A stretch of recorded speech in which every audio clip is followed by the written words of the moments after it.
اسلام میں گالی دینا بہت بڑا گناہ کا کام ہے۔ بہت سارے حضرات ہوتے ہیں، ان کی عادت ہوتی ہے دوسرے لوگوں کو گالی دینا۔ بہت سارے ایسے افراد ہیں کہ وہ جانوروں کو بھی گالیاں دیتے ہیں اور اپنی بھینسوں کو گالیاں دیتے ہیں، اور اگر کال نہ لگے تو نیٹ ورک کو گالیاں دیتے ہیں۔ اور تو یہ گالی دینا اسلام میں بہت بڑا گناہ ہے۔ حضور اکرم صلی اللہ علیہ وسلم نے گالی دینا منافق کی نشانی بیان فرمائی ہے، اور حضور اکرم صلی اللہ علیہ وسلم نے ارشاد فرمایا کہ سود سے بھی بڑا گناہ ہے کسی مسلمان کی بے عزتی کرنا، کسی مسلمان کو گالی دینا۔ تو گالی دینا یہ بہت بڑا گناہ کا کام ہے، اور حضور اکرم صلی اللہ علیہ وسلم نے ارشاد فرمایا کہ جب میری امت گالی گلوچ کرے گی تو اللہ کی نظروں سے گر جائے گی۔ تو ہمیں گالیوں سے اپنے آپ کو بچانا چاہیے۔ بہت سارے ایسے حضرات ہوتے ہیں کہ ایک دوسرے کو بہت گالیاں دیتے ہیں، جب ان کو منع کیا جاتا ہے تو وہ کہتے ہیں کہ ہم آپس میں دوست ہیں۔ یہ بڑی افسوسناک بات ہے کہ ماں پر گالی دینا، بہن پر گالی دینا۔ اسی طرح حضور اکرم صلی اللہ علیہ وسلم نے ایک مرتبہ ارشاد فرمایا کہ اپنے ماں باپ کو گالی مت دینا۔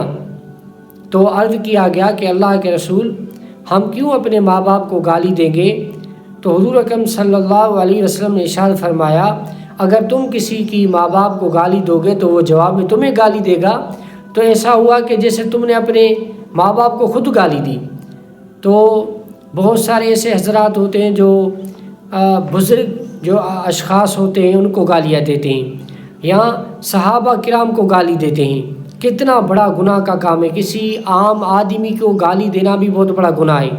کسی کافر کو گالی دینا بھی جائز نہیں ہے، کسی کافر کو بھی گالی دینا جائز نہیں ہے۔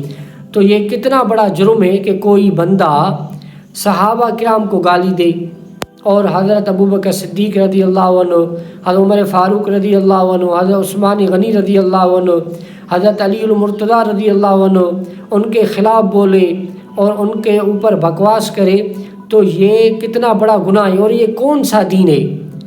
گالی دینا اور صحابہ کرام کو گالیاں دینا یہ کون سا دین ہے؟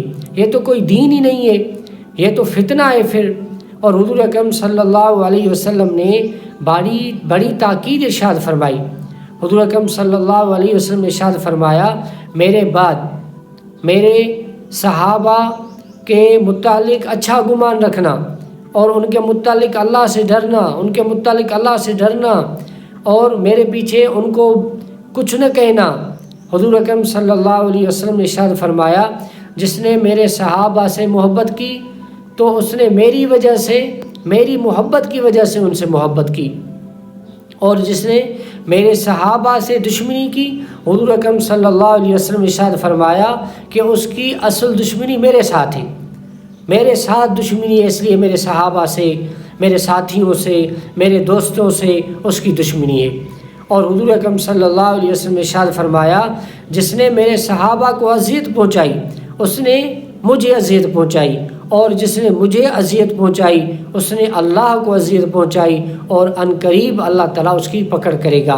تو یہ کوئی جس دین میں گالیاں سکھائی گئی ہوں، جس دین میں گالیاں دینا جائز ہے، وہ کوئی دین نہیں ہو سکتا، وہ تو فتنہ ہے۔ اللہ تعالیٰ ہم سارے مسلمانوں کو اس فتنے سے محفوظ فرمائے۔ وآخر دعوانا ان الحمد للہ رب العالمین۔